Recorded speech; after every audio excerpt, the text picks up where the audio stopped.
Di sini lihat dia sedang roh bulus, terus dia memperagakan ada roh kutu, terus kemudian roh kebo gitu ya.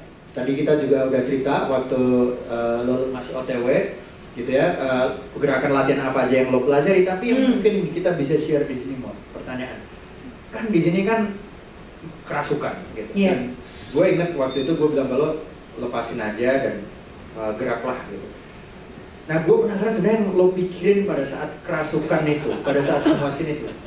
Tubuh lo emang gerak, tapi kepala lo tuh apa isinya? Sebenarnya waktu pertama kali tahu ya, udah tahu rahasianya. Jadi sama kayak Angga juga, proses latihannya tuh kira-kira 2 bulan lebih itu bersama dengan koreografer saya Masiko. Dan waktu itu kita tuh bareng-bareng bersama-sama memilih sebuah objektif bahwa di ujung latihan ini, gerakan ini itu harus sudah kayak second nature, udah harus nggak mikir. Kenapa? Karena pada saat saya bergerak sebagai roh apapun itu, nggak bisa mukanya itu sadar, nggak bisa mukanya tuh kayak mikir abis ini gerakan apa lagi ya, atau nggak bisa abis ini mukanya, atau mungkin pada saat lompat gitu, nggak bisa mukanya kayak lagi effort gitu. Iya benar.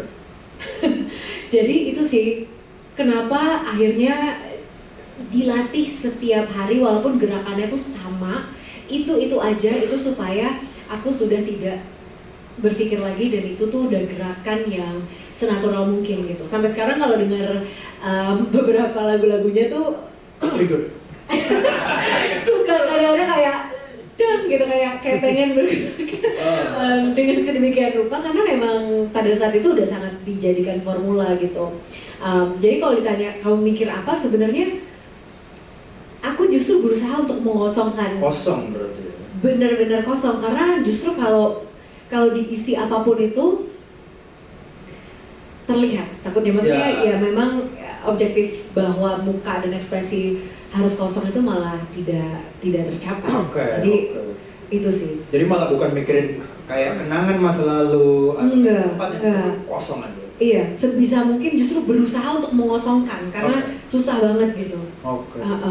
Makanya tadi pertanyaan tentang Gunardi Purno, karena mau dia emang ya udah bebas gerak kemana, jadi kameranya fleksibel. Sebisa mungkin kita nggak mengekang dia kayak ini marking point, ini lampu merah gitu. Jadi emang kita yang ngikutin. Gitu. Iya, dan itu kayak teater, kayak musikal teater juga teman-teman, dalam arti kan di situ penarinya juga banyak, kayak pelamuna banyak.